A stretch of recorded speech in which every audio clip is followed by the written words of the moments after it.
Ok, aujourd'hui je vais essayer de vous expliquer comment on brunit le bord d'un cuir. Alors certains pensent que pour brunir il faut de la vitesse.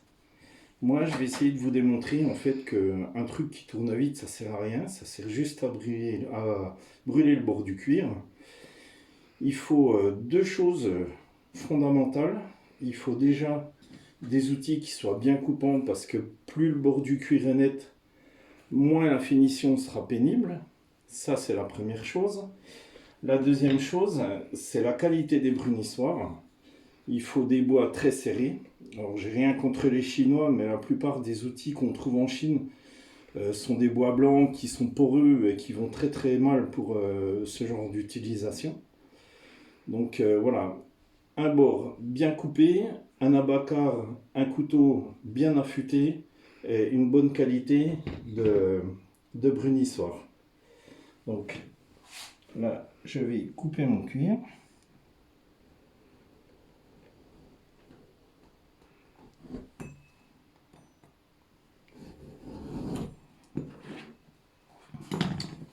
Donc là, on a une tranche déjà qui est parfaitement coupée avec un minimum de pluche.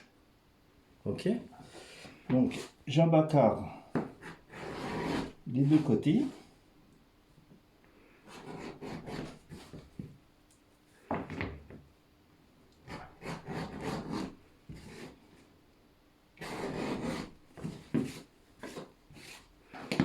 Voilà. Là, j'ai mon bord qui est à peu près rond.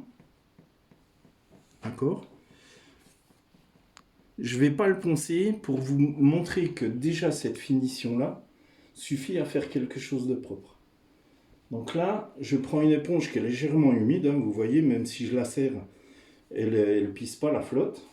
J'humidifie mon bord correctement. Je prends mon brunissoir et je frotte. Si on entend le bruit du brunissoir qui colle, c'est que le brunissage fonctionne correctement. Là, si vous voyez déjà, là,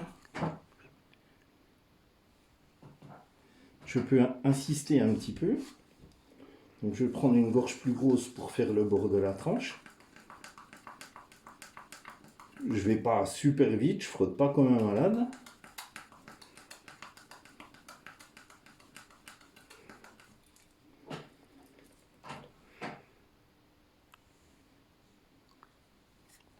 Ok.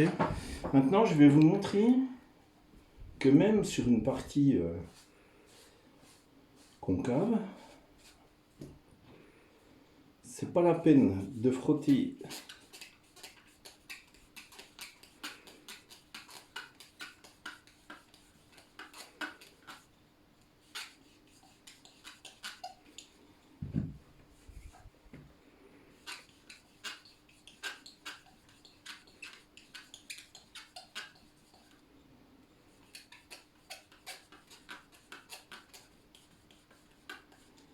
voilà, j'ai pas été vite du tout.